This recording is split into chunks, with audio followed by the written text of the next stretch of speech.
Friction chapter start करते हैं।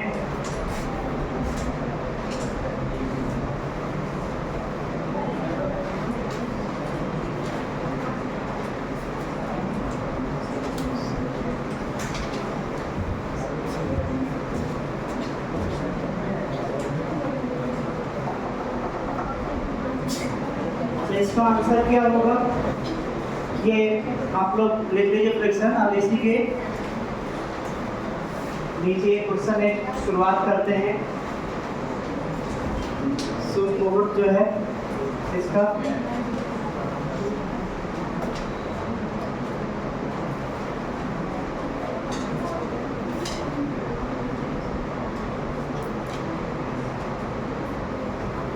जैसे कोई अगर ब्लॉक दिया हुआ है, इधर की तरफ 20√3 न्यूटन का फोर्स और ये 2 kg वर्टिकली डाउनवर्ड फोर्स लगेगा mg, बाकी इधर की तरफ फोर्स F लग रहा है।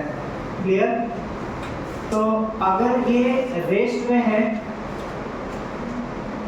है तो ये फोर्स कितना होगा? क्या इसका आंसर लाया जा सकता है क्या? जल्दी से कॉपी में नोट करिए इसको और इसका आंसर बताइए क्या होगा।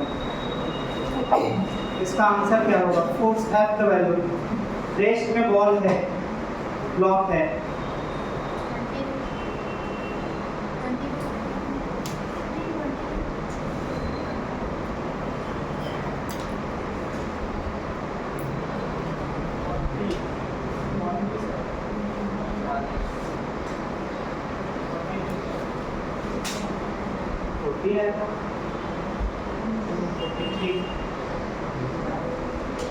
बताइए।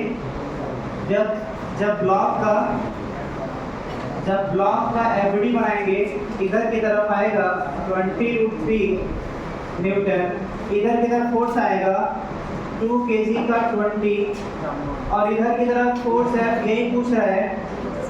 तो कितने स्टूडेंट बोल रहे हैं यहाँ पर कि अगर ये दोनों 90 डिग्री पर है तो इन दोनों का रिजल्टेंट, अगर ये रेस्ट में है तो, अगर ब्लॉक रेस्ट में है तो इन दोनों का रिजल्टेंट जिधर आएगा इस फोर्स के जस्ट अपोजिट ये लगेगा। ये कॉन्सेप्ट आगे जस्ट अभी फ्रिक्शन में आने वाला है, इसलिए इसको जस्ट अभी रिवीजन करा दे रहे हैं कि कुछ नया न लगे। इन दोनों का रिजल्टेंट कितना आएगा?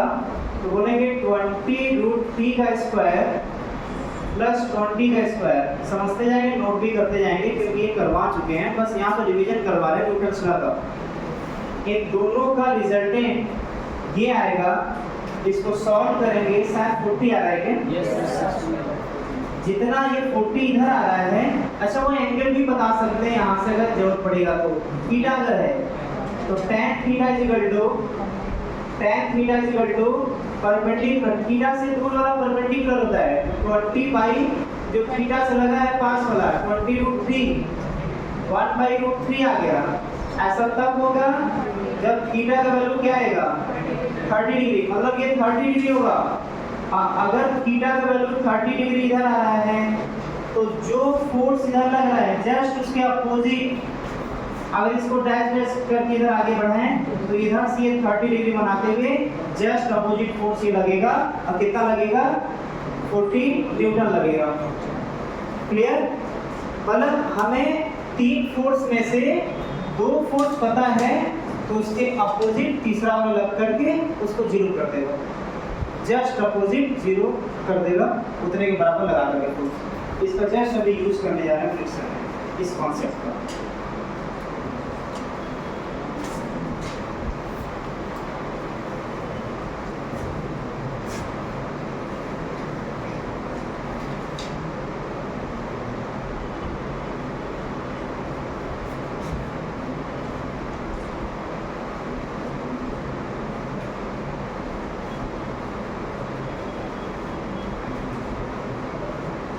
अगला पॉइंट हो गया ना। नेक्स्ट, अभी न्यूटन्स लॉ में जो पढ़े थे और जो अब फ्रिक्शन में पढ़ेंगे, दोनों में क्या डिफरेंस है? एक और इसमें क्वेश्चन कर लेते हैं न्यूटन्स लॉ का ही।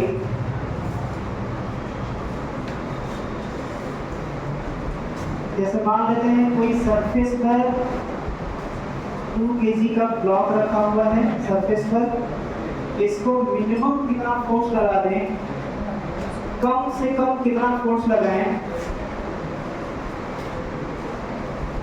To move the block. Block को चलाने के लिए हॉरिजॉन्टल डायरेक्शन में कम से कम कितना फोर्स लगाएं कि वो चलना स्टार्ट कर दे ब्लॉक।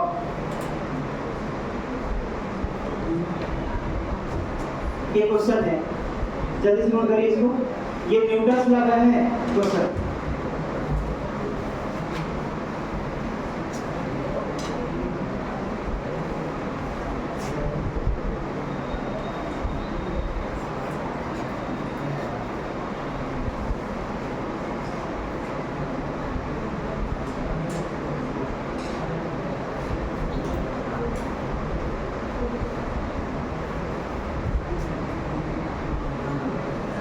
ठीक है, इधर देखिए हो गया ना। तो देखिए एफबीडी में कौन कौन सा फोर्स आएगा, एक नॉर्मल आएगा और एक एफजी आएगा 20। ठीक है, ये एम क्या है, एन क्या है, ये है नॉर्मल फोर्स, नॉर्मल फोर्स, और यही है contact force. Contact normal force जो है वो किसके द्वारा किसके ऊपर है, ये है नॉर्मल फोर्स किसके द्वारा किसके ऊपर, सरफेस के द्वारा ब्लॉक के ऊपर, और यही कांटेक्ट फोर्स है। क्लियर। और कांटेक्ट ये जो है always act perpendicular to contact surface। जो नॉर्मल फोर्स होता है वो हमेशा कांटेक्ट सरफेस, यहाँ पर कांटेक्ट सरफेस ये है उसके हमेशा क्या होता है, परपेंडिकुलर होता है। ये इसका प्रॉपर्टी है। क्लियर। किसका, नॉर्मल फोर्स का। कांटेक्ट फोर्स भी यहाँ पर, कांटेक्ट फोर्स का मतलब ये होता है कांटेक्ट में आने से लगने वाला फोर्स, दोनों एक दूसरे के संपर्क में है सरफेस और ब्लॉक, तो वो जो एक दूसरे के कांटेक्ट में आए हैं उसके वजह से जो फोर्स आ रहा है वो कांटेक्ट फोर्स कहलाएगा। लेकिन नॉर्मल फोर्स का डेफिनेशन ये नहीं है कि दो सरफेस एक दूसरे के कांटेक्ट में आते हैं तो नॉर्मल फोर्स लगता है। नॉर्मल फोर्स का ये डेफिनेशन है कि जब दो सरफेस कांटेक्ट में आते हैं तो जो परपेंडिकुलर कांटेक्ट सरफेस के परपेंडिकुलर लगने वाला फोर्स वो नॉर्मल फोर्स कहलाता है। अभी जस्ट फ्रिक्शन में एंट्री करेंगे तो ये दोनों में अंतर समझ आएगा अभी। क्लियर ना। लेकिन इसमें तो कोई दिक्कत नहीं होना चाहिए क्योंकि पहले से लिखवा चुके हैं नॉर्मल फोर्स क्या होता है, कांटेक्ट सरफेस के परपेंडिकुलर, ये लिखवा चुके हैं। हाँ, इसके बारे में लिखवा थे, इसके बारे में जस्ट अभी पढ़ेंगे जब एंट्री करेंगे फ्रिक्शन में। तो क्वेश्चन ये था कि मिनिमम कितना फोर्स लगा दे यहाँ पर कि चलना स्टार्ट कर दे ब्लॉक, कितना लगाएंगे मिनिमम। आंसर है F जो है 0 प्लस 0 से थोड़ा भी ज्यादा, चाहे जो भी वैल्यू हो, थोड़ा सा भी फोर्स लगाएंगे ये चलना स्टार्ट कर देगा जिधर फोर्स लग रहा है। तो इसका आंसर होगा 0 प्लस वैल्यू लगाएंगे फोर्स का, 0.0000000 कई सारा 0, फिर 1 2 3 जो भी वैल्यू रखेंगे वो चलना स्टार्ट कर देगा। मतलब यहाँ पर किसी भी फोर्स के लिए वो चलना स्टार्ट कर दे रहा है। और इसके जस्ट नीचे लिखेंगे यहाँ पर, जो कि प्रैक्टिकली पॉसिबल नहीं है, ये थ्योरेटिकली, क्योंकि यहाँ पर कोई फ्रिक्शन नहीं है। दुनिया में कोई ऐसा सरफेस नहीं है जहां फ्रिक्शन ना हो।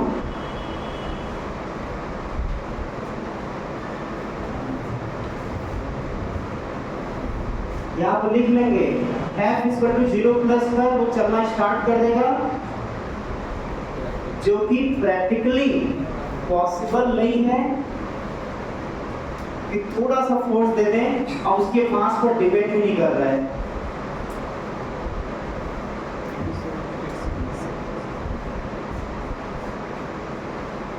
न्यूटन्स लॉ में माना गया था कि सभी सरफेस स्मूथ हैं, जो कि प्रैक्टिकली पॉसिबल नहीं है। न्यूटन्स लॉ चैप्टर में ये माना गया था कि सभी सरफेस स्मूथ हैं, जो कि प्रैक्टिकली पॉसिबल नहीं है। जब ऐसा माने थे तब जाकर के फोर्स 0 प्लस आंसर आ रहा है। अच्छा, इन दोनों में क्या आप बताना चाह रहे थे अभी?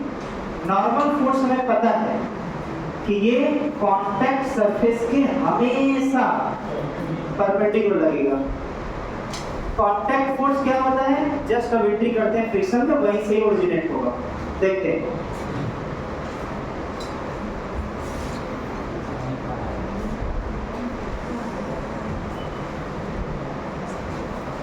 हम लोग जो है अब रिसर्च करते हैं, क्लियर ना? क्या करते हैं? रिसर्च करते हैं। जो दिखेगा वैसा ही कुछ यहाँ पर स्टडी करेंगे, उसका कंक्लूजन निकालेंगे, जो कंक्लूजन आएगा उसी से हम स्टेप एंट्री करेंगे फ्रिक्शन की तरफ। क्लियर? देखते हैं, कुछ प्रैक्टिकल करते हैं इसके ऊपर। क्या करते हैं? अभी जो है जैसे यहाँ पे 0 प्लस मतलब थोड़ा सा फोर्स दिया, चल दिया था, यहाँ पर आप फोर्स दे रहे हैं, क्लियर ना? ये नहीं चल रहा है। हम अंदर ही अंदर फोर्स बढ़ा रहे हैं, देखिए हम अंदर से फोर्स बढ़ा रहे, नहीं चल रहा, नहीं चल रहा है, चल रहा है क्या? अभी अभी देखते हैं, देखिए अभी जस्ट 0 फोर्स लगाया, 0 फोर्स, नहीं चला। अब थोड़ा सा फोर्स बढ़ाया, नहीं चला, फोर्स और बढ़ाया, नहीं चला, और बढ़ाया, नहीं चला, और बढ़ाया, नहीं चला। एक बार बढ़ते बढ़ते फोर्स अब चल दिया। मतलब हम एक ऐसा लिमिटिंग फोर्स लगाए होंगे कम से कम वाला, जिस पर वो चलना स्टार्ट कर दिया होगा। वहां पर भी दो बातें,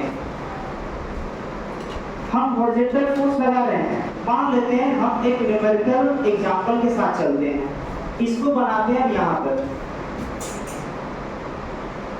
ये ब्लॉक हो गया, ये सरफेस हो गया, हम फोर्स यहाँ से F लगा रहे हैं। ये जो फोर्स हम लगा रहे थे F, वही यहाँ पर F दिखा रहे हैं। अब यहाँ पर जो है, अच्छा इसको ले लेते हैं 2 kg का मास, क्लियर? अब यहाँ पर इसका फोर्स बढ़ाते बढ़ाते बढ़ाते बढ़ाते बढ़ाते बढ़ाते एक बार ऐसा समय आता है कि एक ऐसा फोर्स का हॉरिजॉन्टल वैल्यू आता है, हॉरिजॉन्टल फोर्स का वैल्यू आता है जिस पर ये चलना स्टार्ट कर देता है। वो यहाँ पर मान लेते हैं F is equal to 10 Newton at which block just start to move। कौन सा एग्जाम्पल ले रहे हैं? 10 न्यूटन का। 10 न्यूटन पर 10 न्यूटन वो हॉरिजॉन्टल फोर्स है जिस पर ये ब्लॉक जस्ट चलना स्टार्ट कर देता है। अच्छा, क्या इस ब्लॉक के ऊपर या बॉटल के ऊपर क्या हम 20 न्यूटन का फोर्स लगाएंगे तो चल देगा? इस ब्लॉक के ऊपर क्या 20 न्यूटन का फोर्स लगाएंगे तो चल देगा? हम डायरेक्शन कुछ बोले नहीं, तो क्या 20 न्यूटन का फोर्स लगा दें, क्या चलना स्टार्ट कर दिया? क्या यहाँ पर डायरेक्शन भी मायने रखता है कि नहीं फोर्स का?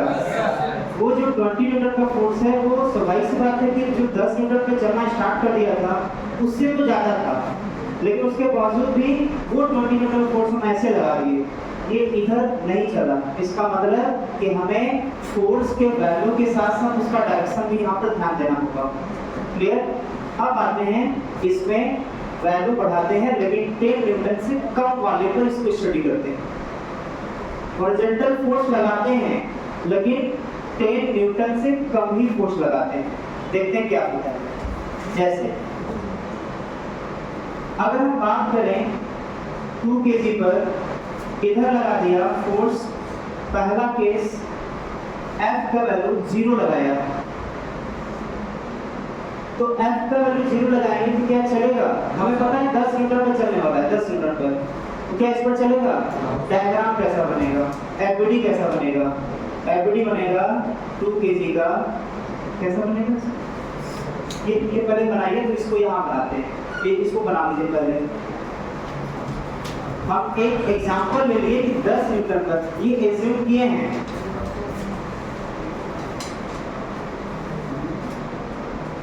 ये एज्यूम किया गया है कि 10 न्यूटन फोर्स पर ब्लॉक जस्ट चलना स्टार्ट करता है।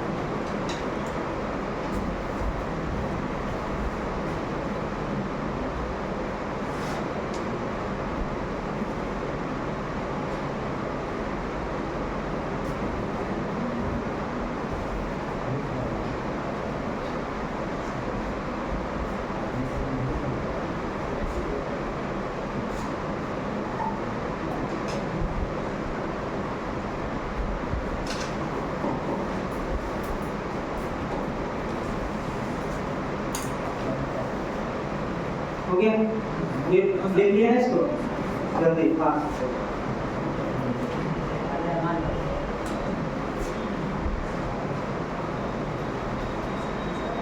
हो गया ना?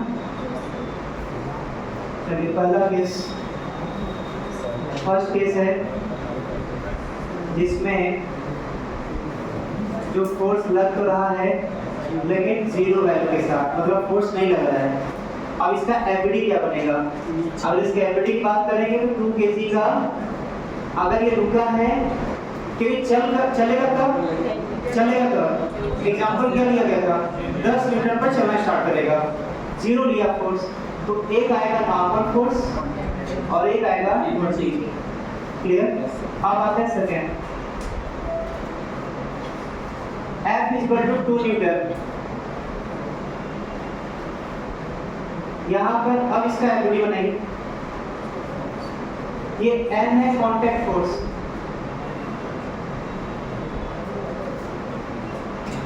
N है कांटेक्ट फोर्स। आप बताइए कितना होगा? F = 2 न्यूटन लग गया तो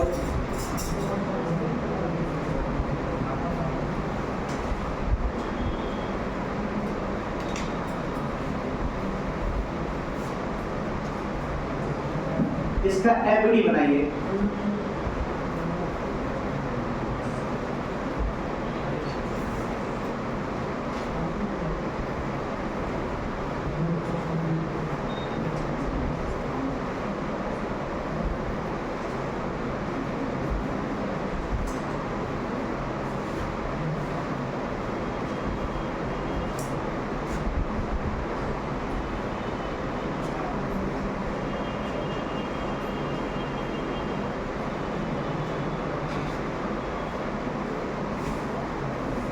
बन गया?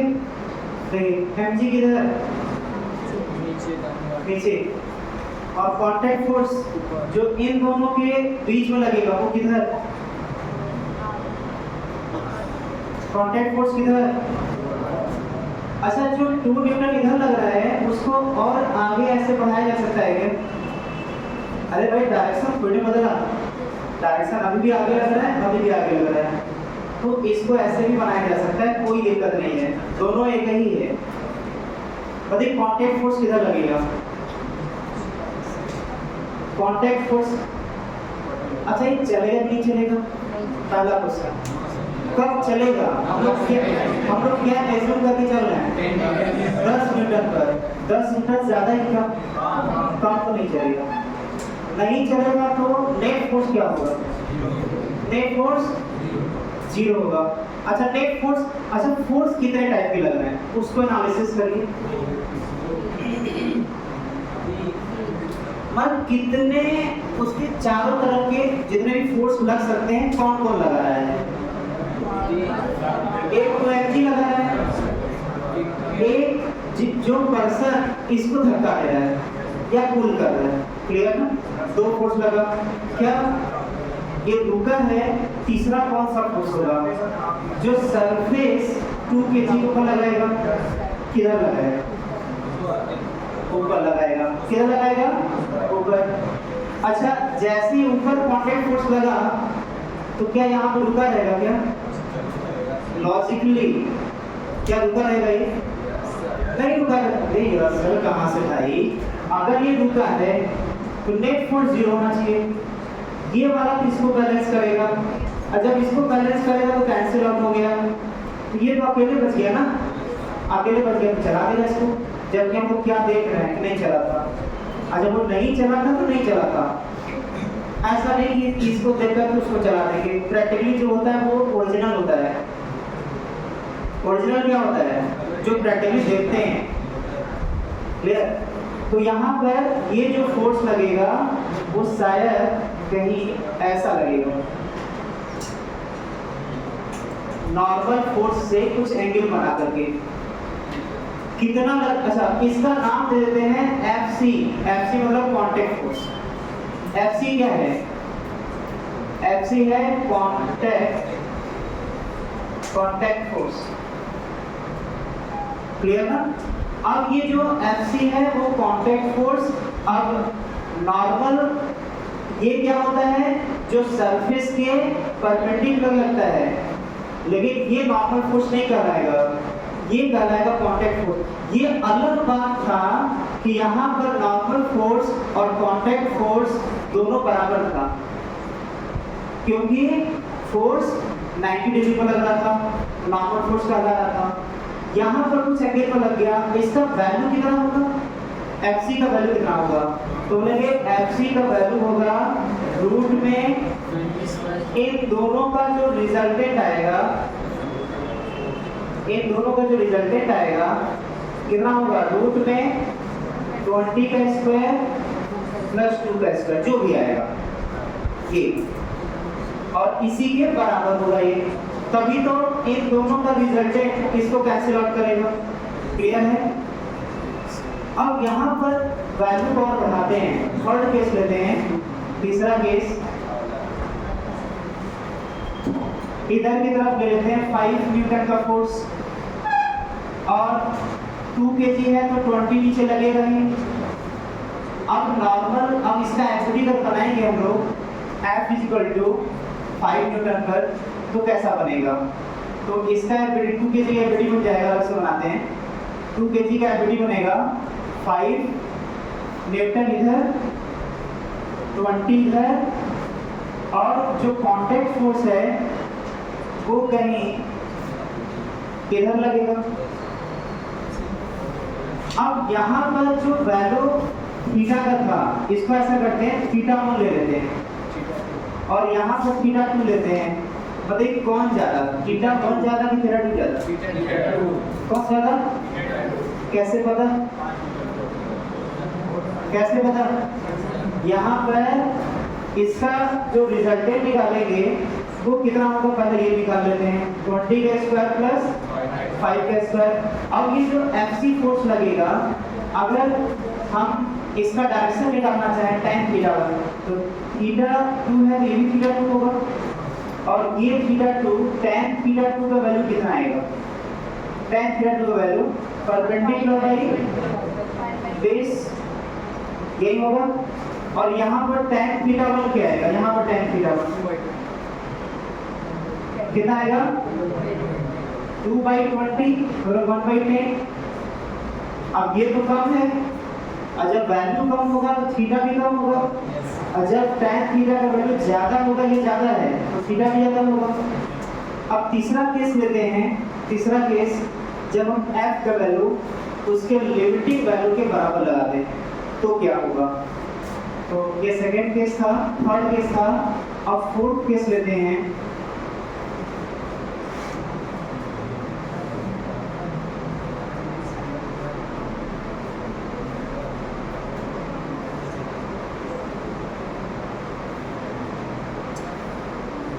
ये F = 10 न्यूटन। जब इसका वीडियो बनाएंगे तो देखते हैं क्या है।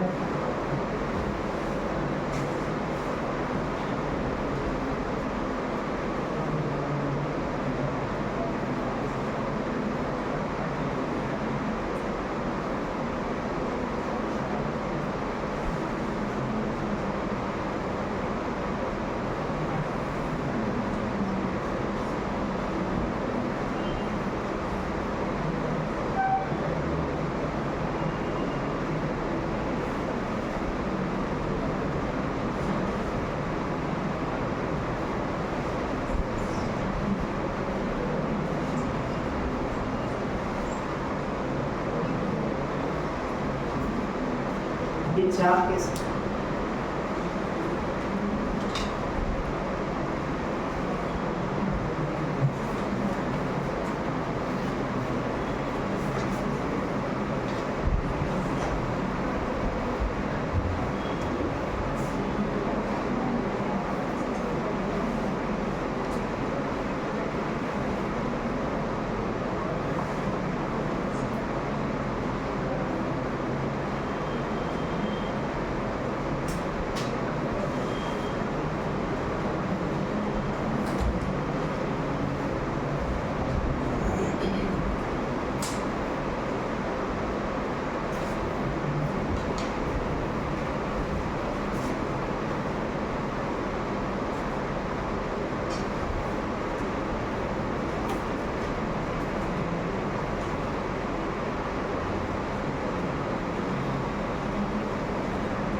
ओके।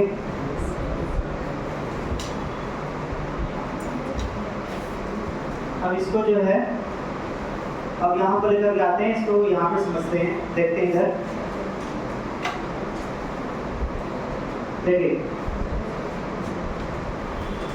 इधर ध्यान देते हैं, जैसे बॉटल को जो है ज़्यादा भारी हो जा रहा है, इसको देखते हैं, ये है। अब देखिए जब इसको इधर की तरफ फोर्स लगा रहे हैं, लगाना स्टार्ट किए, अब अपने दिमाग में इमेजिन करिए और इमेजिन करके फोर्स का जो जो डायरेक्शन जिधर जिधर लग रहा है उसको इमेजिन करके बनाइए दिमाग में। अभी जब तक नहीं लगा रहे थे तो दिमाग में कैसा डायग्राम बनना चाहिए, एक ऊपर की तरफ नॉर्मल फोर्स, नीचे तरफ एमजी। अच्छा एमजी नॉर्मल फोर्स दिख रहा है क्या? इमेजिन करना है दिमाग में, लग रहा है? अब इधर फोर्स लगा रहे हैं। अब देखिए जैसे जैसे हम इधर फोर्स बढ़ा रहे हैं, अब बढ़ाना स्टार्ट कर दिए। अब देखिए कि सभी फोर्स का डायग्राम कैसा मूव करता दिखेगा, सभी फोर्स का एरो किधर जाता दिखेगा। देखिए हम फोर्स लगाना स्टार्ट करते हैं, आपको शायद ये दिख रहा होगा कि जो पहले नॉर्मल ऐसे लग रहा था, एमजी ऐसे, एमजी का डायग्राम नहीं बदला, एमजी जैसे पहले लग रहा था इस तरफ वैसे लग रहा है, लेकिन जो नॉर्मल फोर्स लग रहा है हम जैसे से बढ़ा रहे हैं वैसे से बढ़ता जा रहा है। ये कौन सा फोर्स इधर की तरफ जा रहा है? Contact force. कौन सा फोर्स जा रहा है? कॉन्टैक्ट फोर्स जा रहा है। अच्छा हम ये देखिए जो देखेंगे उसी को पढ़ेंगे, ऐसा नहीं जो पढ़ेंगे उसको देखना पड़ेगा मजबूरी में, ऐसा नहीं। क्लियर? हमें क्या करना है, जो देखेंगे उसी को पढ़ेंगे, हम लोग पढ़ करके उसको जबरदस्ती इसमें नहीं देखना चाहेंगे। क्लियर ना? हम क्या देख रहे हैं, हम प्रैक्टिकली ये देख रहे हैं कि जैसे से फोर्स बढ़ाना स्टार्ट किया, इसका नॉर्मल फोर्स जो था, अब जो कांटेक्ट फोर्स था, वो कांटेक्ट फोर्स ऐसे बढ़ते बढ़ते किसके साथ एंगल बढ़ रहा है, पार्टिकल के साथ एंगल बढ़ते बढ़ते एक बार ऐसा समय आया कि इस एंगल पर, वो चाहे जो भी एंगल हो, उस एंगल पर ये चलना स्टार्ट कर दिया। वो एग्जांपल ये थे 10 न्यूटन, कि जब 10 न्यूटन का फोर्स लगाए थे तो कुछ एंगल बन गया कि यहाँ पर वो एंगल भी पता है 1/2 है, θ3 वाला। तो θ3 एंगल पर कांटेक्ट फोर्स जब बन गया था तो ये चलना स्टार्ट कर दिया था। फिर उसके बाद हम ये पाते हैं कि जो एंगल ये बना, जैसे चलना स्टार्ट किया फिर ऐसे हो गया और उतने में फिर कांस्टेंट चल रहा है। जो जो प्रैक्टिकली देख रहे हैं उसको हम लोग यहाँ पर एक एक पॉइंट लिखेंगे, लेकिन ये तो पता चले कि वो कैसे और क्या रहा है। क्लियर ना? क्या हो रहा है, फिर से दोबारा बता रहे हैं। जब फोर्स नहीं लगा था तो नॉर्मल फोर्स ऊपर लग रहा था, नीचे एमजी लग रहा था। जैसे इसको फोर्स बढ़ाना स्टार्ट किया, बढ़ाते बढ़ाते गए, ये भी चल नहीं रहा है। जो अभी कांटेक्ट फोर्स परपेंडिकुलर था वो भी इधर की तरफ लगना स्टार्ट किया, ये भी एंगल बढ़ते एक ऐसा एंगल वर्टिकल से बन गया, ये वाला वर्टिकल से ऐसा एंगल बनाया θ3, जिस पर ये जस्ट चलना स्टार्ट किया। जब ये जस्ट चलना स्टार्ट किया तो जो एंगल ये वाला बन रहा था वो थोड़ा सा घट गया। अब घट करके अब वो वैल्यू, जो डायरेक्शन है और जो वैल्यू है वो चेंज ही होगा, वो एंगल चेंज नहीं होगा, वो चलता जाएगा उस 10 वाले पर। क्योंकि 10 वाले ने जस्ट चलना स्टार्ट किया था, मतलब 10 पर चलना स्टार्ट करने का मतलब कि 10.00001 भी अगर आया तो चल देगा, और जैसे 10.0001 भी आया जो 10 ही है, राइट, 10.0001 भी 10 ही है, लेकिन उस पर वो चलना स्टार्ट कर देगा। और जब चलना स्टार्ट कर देगा तो जो θ3 ऐसे था वो थोड़ा सा एंगल घट जाएगा, थोड़ा सा एंगल क्या हो जाएगा, घट जाएगा। ऐसा प्रैक्टिकली देखा गया है। अब सबका रीजन बताते चलेंगे एक एक करके। लेकिन ये कैसे एंगल बढ़ा, किसके और किसके बीच का एंगल बढ़ा, ये क्लियर हुआ कि नहीं? yes. यहाँ तक क्लियर है? हम आगे की तरफ आते हैं इसमें कि वो क्या रहा है। अभी पूरा मिटा देना है, क्लियर ना? सब लोग नोट कर लिया ना? चलो इसके आते हैं जो है अलग अलग पार्ट पर। जितना दिमाग में दौड़ाना है वो डायग्राम दौड़ा लीजिए, उतना चीजें क्लियर रहेगा कॉन्सेप्ट वाइज जो भी बता रहे हैं सर।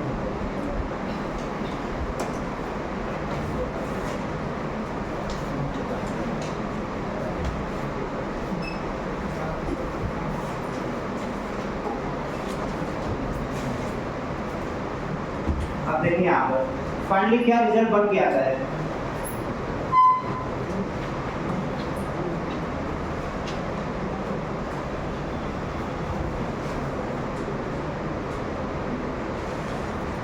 F जो है वो बढ़ना स्टार्ट करेगा वर्टिकल से, ये वैल्यू जो है जो कांटेक्ट फोर्स है वो बढ़ता जाएगा, लेकिन ये अपने एक मैक्सिमम वैल्यू तक आएगा। ये जो है वो उसका थीटा मैक्सिमम होगा, क्लियर। उसके बाद जैसे ही जस्ट चलना स्टार्ट करेगा उसके तुरंत बाद जो इसका थीटा ये था वो थोड़ा घट जाएगा। ये कौन सा वाला था? मैक्सिमम। अभी जस्ट स्टार्ट टू मूव वाला कंडीशन है, clear. Just start to move, जैसे स्टार्ट किया ये एंगल घट करके थोड़ा इधर घट जाएगा। अब इसके किसी एक पार्ट को लेकर के आते हैं, जो यहाँ पर ब्लॉक पर फोर्स F लगा और जो ये FC क्या है? FC क्या है? Contact force. किसके द्वारा किसके ऊपर? सरफेस के द्वारा ब्लॉक के ऊपर, जो वर्टिकल के साथ कितना एंगल बना रहा है? थीटा। Fg किधर लगेगा? डाउनवर्ड। अब FC का दो कंपोनेंट टूटेगा।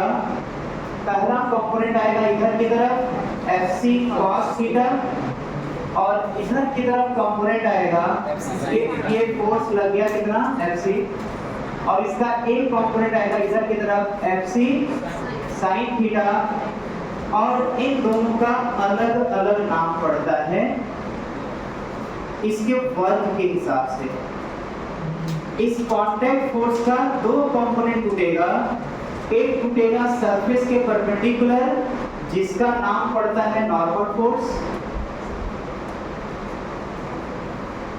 और इसका एक कंपोनेंट टूटेगा सरफेस के पैरेलल। मतलब ये वर्ड इंपॉर्टेंट है, सरफेस के परपेंडिकुलर और सरफेस के पैरेलल। उसी से हम पहचानेंगे। तो जो सरफेस के पैरेलल लग रहा है इसी का नाम पड़ा फ्रिक्शन फोर्स। Friction force. अब यहां से सोचने वाला स्टूडेंट ये सोच लेगा कि इसका मतलब कि फ्रिक्शन फोर्स और नॉर्मल फोर्स कोई फोर्स नहीं है, ये किसी कांटेक्ट फोर्स का कंपोनेंट है। ये क्या है?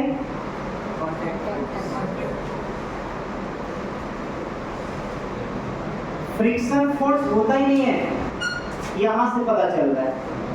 नॉर्मल फोर्स होता ही नहीं है, यहां से पता चल रहा है। होता एक्चुअल में क्या है? एक्चुअल में केवल एक ही फोर्स होता है, कांटेक्ट फोर्स। ये अलग बात है कि हम लोग जैसे प्रोजेक्टाइल मोशन में वेलोसिटी ऐसे फेंकते थे तो उसके दो कंपोनेंट होते थे, एक हॉरिजॉन्टल में टूटता था, एक वर्टिकल में टूटता था। तोड़ते क्यों थे? तोड़ते क्यों थे? एक्स और वाई में क्या हुआ? अरे थीटा एंगल पर अगर फेंक रहे किसी वेलोसिटी को तो उसको दो पार्ट में क्यों तोड़ते थे?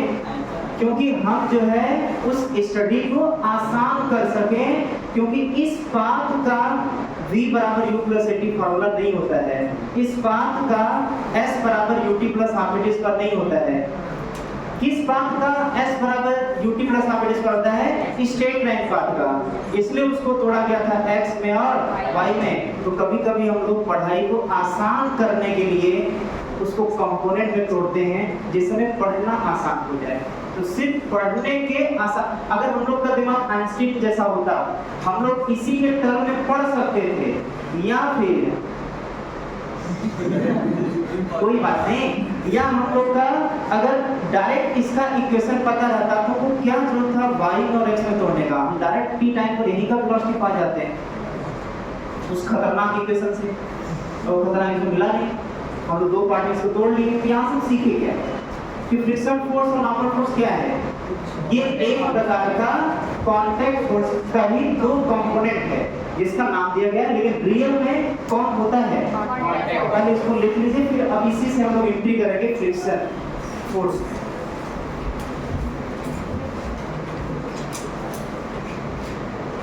संडे को फिक्स है 3 साढ़े 3 घंटे क्लास। देखिए आपको इसको पढ़ाना होता बहुत तरीका है, आराम से फॉर्मूला लिखवाते, क्लियर ना, आराम से फॉर्मूला लिखवाते, क्वेश्चन करवाते, वो भी बन जाता, खत्म भी हो जाता। लेकिन फिर इतना फिर फील कराना और प्रैक्टिकली विजुलाइज करना ये पॉसिबल नहीं था, वो टाइम देने पर ही हो पाएगा।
हम इधर ध्यान देते हैं, इधर सुनते हैं ध्यान से। इसमें जो कांटेक्ट फोर्स का वो कंपोनेंट जो इस सरफेस के पैरेलल आ रहा है, अगर इसके बारे में बात की जाए तो यही फोर्स है जो इसको इधर की तरफ मूव करने से रोक रहा था। कैसे, देखिए इसको ध्यान से।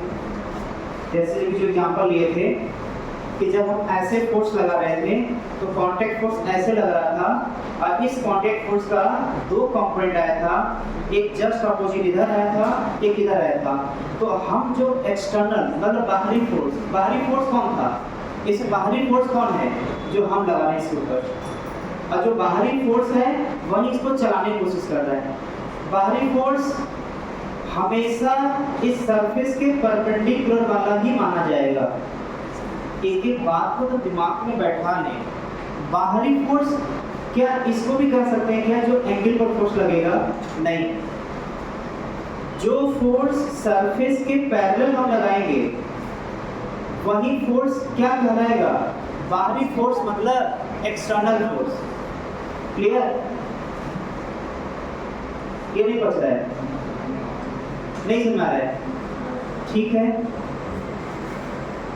क्या बाहरी फोर्स इसको चला सकता है क्या, कोई भी बाहरी फोर्स लगा के ये चला देगा? 1 लाख न्यूटन मतलब चाहे जितना भी इमेजिन करना है फोर्स इमेजिन कर लीजिए, वो फोर्स ऐसे लगा के कभी नहीं चलेगा। तो क्या बाहरी फोर्स इसको चला सकता है क्या?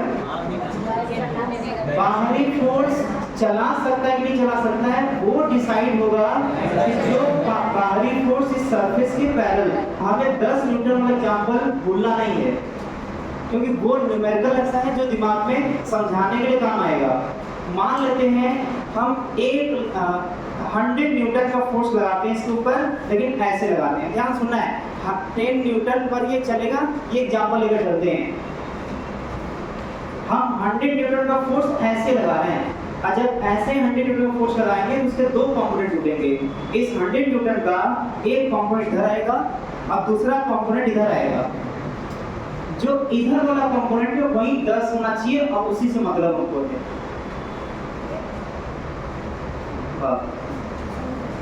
देखिए मैं हमें एक्सटर्नल फोर्स का मतलब जो सरफेस के क्या होगा, पैरेलल होगा, वो बाहरी फोर्स या एक्सटर्नल फोर्स का रहेगा, हमको उसी से केवल मतलब रहेगा कि वो एक्सटर्नल फोर्स है।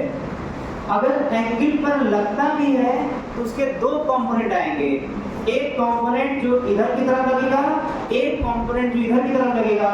जो इधर फोर्स लगेगा वही हमारा एक्सटर्नल या बाहरी फोर्स होगा। क्लियर? अब आते हैं यहाँ पर, अभी फिलहाल हम लोग एग्जांपल कौन सा लेते हैं, बाहरी फोर्स का जो हॉरिजॉन्टल लग रहा है। अगर ये हॉरिजॉन्टल फोर्स कौन सा, ये नहीं, ये तो एक्सटर्नल फोर्स था, ये जो बाहरी फोर्स है F, इसको रोकने वाला कौन था, तो बोलेंगे इस कॉन्टैक्ट, कहां से अभी फ्रिक्शन फोर्स आ गया भाई, उसी को लाने की कोशिश कर रहे हैं, अभी डायरेक्ट नहीं लाना है ना, तब तो बेकार हो गया सर। इस बाहरी फोर्स को रोक कौन रहा था, इस कॉन्टैक्ट फोर्स का जो सरफेस के पैरेलल वाला कंपोनेंट था। मतलब इसको बार बार कौन रोकेगा, इसके कंपोनेंट का जो पैरेलल वाला कंपोनेंट है, मतलब वही इसके लिए बाधा पैदा कर रहा है, मतलब वही इसके लिए फ्रिक्शन पैदा कर रहा है। जबकि इसी का ये वाला कंपोनेंट वो नॉर्मल फोर्स दे रहा है, उसका इसके इस डायरेक्शन के मोशन से कोई लेना देना नहीं है। इसके नॉर्मल फोर्स को इसके इस डायरेक्शन के मोशन से, क्योंकि ये y में लग रहा है, और ये फोर्स जो बाहरी फोर्स है, एक्सटर्नल फोर्स है, वो x में लग रहा है, तो x वाले में y को भी मतलब होता नहीं, तो ये उसका लेना देना नहीं है। तो अब यहाँ पर देखते हैं कि जो फ्रिक्शन फोर्स है, अगर 10 न्यूटन से कम बाहरी फोर्स है, मतलब एक्सटर्नल फोर्स, तो क्या ब्लॉक चलेगा, ब्लॉक नहीं चलेगा ना। तो उस फ्रिक्शन फोर्स का नाम क्या पड़ना चाहिए, एक नॉर्मली देखते हैं, मतलब कि उस कैटेगरी में फ्रिक्शन फोर्स आ रहा है, ये वाला फोर्स फ्रिक्शन फोर्स उस कैटेगरी में आ रहा है जब इनके बीच में कोई मोशन नहीं हो रहा है, मतलब ब्लॉक चल नहीं रहा है, मतलब वो फ्रिक्शन फोर्स जो इन दोनों के बीच में लग तो रहा है लेकिन चल नहीं रहा है, और जो चलेगा उसको बोलते हैं स्टैटिक। स्टैटिक और डायनेमिक दो नाम होता है। स्टैटिक का मतलब होता है रुका होना, और डायनेमिक का मतलब क्या होता है, चलना। तो ये जो कंपोनेंट जो फ्रिक्शन का आ रहा है, ये वो फ्रिक्शन फोर्स है जो इसके न चलने की वजह से आ रहा है, इसलिए इसका नाम, इस फ्रिक्शन फोर्स का नाम पड़ा स्टैटिक फ्रिक्शन फोर्स। अच्छा, यहाँ पर जब हम लोग 10 न्यूटन का फोर्स, जब 2 न्यूटन का फोर्स लगाए थे एक्सटर्नल फोर्स, तो फ्रिक्शन फोर्स कितना लगाया होगा, जो Fc cos थीटा है वो कितना लगाया होगा, ये 2 kg है, 20 नीचे लगा, नॉर्मल ऊपर लगा, नॉर्मल भी यही है, जो कंपोनेंट टूटा है यही नॉर्मल है।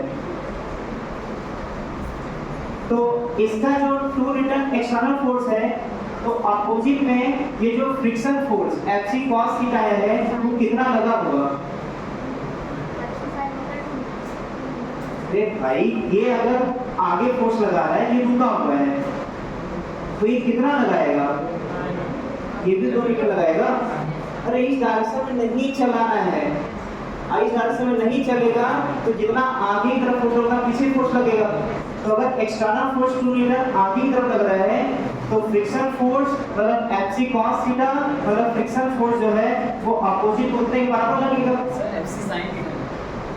Fc sin थीटा मतलब फ्रिक्शन फोर्स अपोजिट लगेगा। अब जब सेकेंड केस आया था 5 न्यूटन का जो लगाए थे इसके ऊपर, तो फ्रिक्शन फोर्स कितना और कितना लगेगा, तो बोलेंगे वो भी 5 लगेगा, लेकिन अपोजिट डायरेक्शन में लगेगा उसके एक्सटर्नल के, तभी तो नहीं चला होगा। और जो नॉर्मल फोर्स है वो mg के बराबर होगा अगर बैलेंस करेंगे तो, क्योंकि नहीं चल रहा है ब्लॉक, इसलिए बोल रहे हैं। एक और एग्जांपल लेते हैं 7 न्यूटन का। अगर 7 न्यूटन का फोर्स लगा तो अच्छा 2 kg का mg कितना 20, नॉर्मल कितना n ऊपर, ये भी बैलेंस करेंगे तो n = 20 आएगा, यहाँ भी बैलेंस करेंगे तो n = 20 आएगा। यहाँ पर जो एक्सटर्नल फोर्स 7 न्यूटन है ये चल नहीं रहा है क्योंकि चलेगा 10 न्यूटन तक, तो 7 न्यूटन का फोर्स लग रहा है तो इसके जस्ट अपोजिट फिर फ्रिक्शन फोर्स लग जाएगा, वो आ जाएगा 7 न्यूटन। अब लास्ट एग्जांपल लेते हैं 10 न्यूटन का कि अगर 2 kg का ब्लॉक है, 20 नीचे लग रहा है, नॉर्मल ऊपर लग रहा है और फ्रिक्शन बाहरी फोर्स 10 न्यूटन लग रहा है इधर की तरफ, तो फ्रिक्शन फोर्स भी क्या लगेगा 10 न्यूटन अपोजिट डायरेक्शन में। अब नॉर्मल 20 के बराबर तो इधर नहीं मूव करेगा और एक्सटर्नल फोर्स के बराबर लेके डायरेक्शन में अपोजिट फ्रिक्शन फोर्स लगा तो इधर भी मोशन नहीं करेगा। लेकिन ये 10 न्यूटन ऐसा फोर्स है कि अब इसके बाद थोड़ा भी वैल्यू बढ़ा, 10 न्यूटन के थोड़ा भी वैल्यू अगर आगे बढ़ा तो ब्लॉक चल देगा। तो इस फोर्स का नाम क्या पड़ेगा, इस फोर्स का नाम जो लास्ट वाला है, जब वो जस्ट चलना स्टार्ट करेगा तो बोलेंगे maximum value of static friction. Static friction force किसको बोले थे, स्टैटिक फ्रिक्शन फोर्स किसको बोले थे, स्टैटिक का मतलब क्या, जब रुका हुआ हो। फ्रिक्शन फोर्स तब लगे जब ब्लॉक रुका हुआ हो, static friction force. Static friction force ये सभी हैं, ये जितने भी फ्रिक्शन फोर्स हैं ये सभी स्टैटिक फ्रिक्शन फोर्स हैं, लेकिन एक खास है, स्पेशल। ये क्या है, ये क्या है, मैक्सिमम स्टैटिक फ्रिक्शन फोर्स, या इसी का नाम देते हैं लिमिटिंग फ्रिक्शन फोर्स। क्या नाम देते हैं, लिमिटिंग का मतलब इससे क्या है, लिमिटिंग नाम क्यों दिया जा रहा है, क्योंकि यही एक ऐसा लिमिट है जिसके इस पार कुछ और इसके इस पर कुछ और, क्या इस पर क्या क्या, हाँ ये ऐसा लिमिटिंग फ्रिक्शन फोर्स है जिसके पहले वाले में वो चलेगा नहीं और इसके बाद वाले फोर्स में वो चल देगा। क्लियर, यहाँ से हम दो चीजें सीख रहे हैं। पहला कि स्टैटिक फ्रिक्शन फोर्स नाम कब पड़ेगा, जब ब्लॉक रुका रहे और फ्रिक्शन फोर्स लगे। जब ब्लॉक रुका रहे और फ्रिक्शन फोर्स लगे तो बोलते हैं स्टैटिक फ्रिक्शन फोर्स। ये आपको बुक में, क्वेश्चन में, एग्जाम में, एनसीईआरटी में हर जगह ये लैंग्वेज मिलेगा, जो लैंग्वेज यूज कर रहे हैं। क्या कि जब पार्टिकल रुका रहेगा तब जितने फ्रिक्शन फोर्स लगेंगे वो सभी क्या कहलाएंगे, स्टैटिक फ्रिक्शन फोर्स। उन सभी स्टैटिक फ्रिक्शन फोर्स में एक ऐसा फोर्स आएगा जिस फोर्स पर ये ब्लॉक जस्ट चलने वाला होगा, ये वो फ्रिक्शन फोर्स है जो उसका लिमिट है कि इसके बाद बढ़ा तो चल देगा, इसके बाद नहीं बढ़ा तो रुका रहेगा। इसलिए इसका नाम क्या पड़ा, लिमिटिंग फ्रिक्शन फोर्स, या फिर क्या एक और नाम क्या, लिमिटिंग फ्रिक्शन फोर्स या maximum static friction force. Clear ना, अभी तक हम लोग माने थे 10 न्यूटन, बाद में इसका वैल्यू फार्मूला से निकालेंगे थे।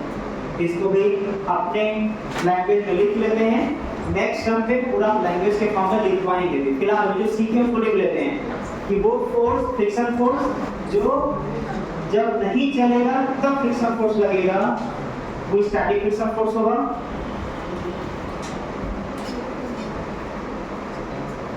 जो समझ रहे हैं उसी को अपने भाषा में लिख लीजिए।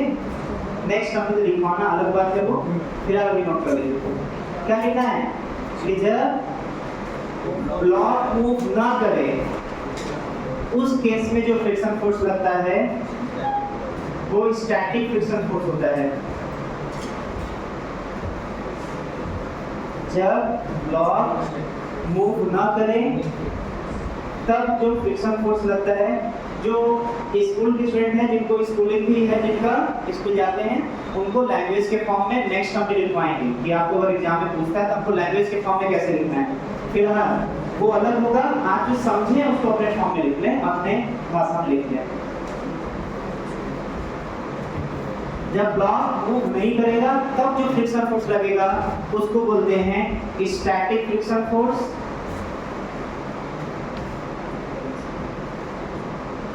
फिर उसके नीचे लिखना है वो स्टैटिक फ्रिक्शन फोर्स का वैल्यू जिस पर ब्लॉक जस्ट चलना स्टार्ट करेगा।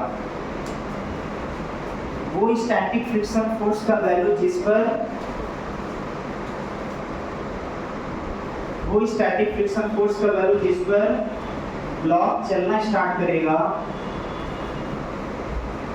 वो स्टैटिक फोर्स का वैल्यू जिस पर, ब्रैकेट में समझने के लिए लिखना हो तो लिख सकते हैं 10 न्यूटन, जिसको एग्जांपल लेके पढ़ रहे थे। वो फ्रिक्शन फोर्स का मैक्सिमम वैल्यू जिस पर ब्लॉक चलना स्टार्ट करेगा उसको क्या बोलेंगे? लिमिटिंग फ्रिक्शन या maximum static friction. Limiting friction या मैक्सिमम स्टैटिक फ्रिक्शन। हो गया?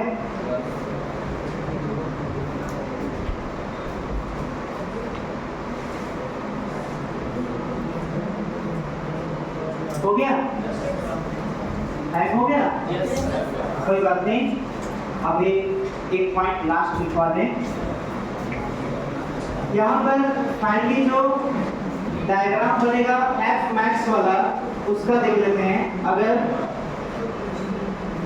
एफ मास है, इधर की तरफ एफ मैक्सिमम लगा है और इधर नॉर्मल है, इधर एफजी, और ये एफ मैक्स तभी लगा होगा जब इधर एक्सटर्नल फोर्स लगा होगा। क्लियर? तो इन दोनों का जो रिजल्टेंट आया होगा एफसी, वो कांटेक्ट फोर्स नॉर्मल के साथ कुछ एंगल बनाया होगा। ये जो एंगल है इसका भी एक स्पेशल नाम रखा जाता है। इसके पहले ऐसा नहीं कि एंगल नहीं था, एंगल बन रहा था, लेकिन इन सभी एंगल का कोई नाम नहीं था। लेकिन कब उस एंगल का नाम रखा जाएगा? जब यहाँ पर मैक्सिमम स्टैटिक फ्रिक्शन फोर्स होगा। उस केस में नॉर्मल और इनके बीच का जो रिजल्टेंट ये आ रहा है वो नॉर्मल के साथ कितना एंगल बनाएगा, इसी बोलते हैं angle of friction. Angle of friction. और ये वैल्यू अगर निकालना हो तो tan थीटा निकाला जा सकता है। tan theta perpendicular by base, मतलब f max बाय n, और थीटा हो जाएगा tan inverse f max by n। ये थीटा क्या बोलते हैं? इस थीटा क्या बोलते हैं? Angle of friction. Angle of friction किसको बोलते हैं? मतलब कब ये एंगल बनकर आता है? जब स्टैटिक फ्रिक्शन फोर्स अपने मैक्सिमम वैल्यू पर होता है। ये थीटा एंगल कब एंगल ऑफ फ्रिक्शन कहलाएगा? जब स्टैटिक फ्रिक्शन फोर्स अपने मैक्सिमम वैल्यू पर होता है।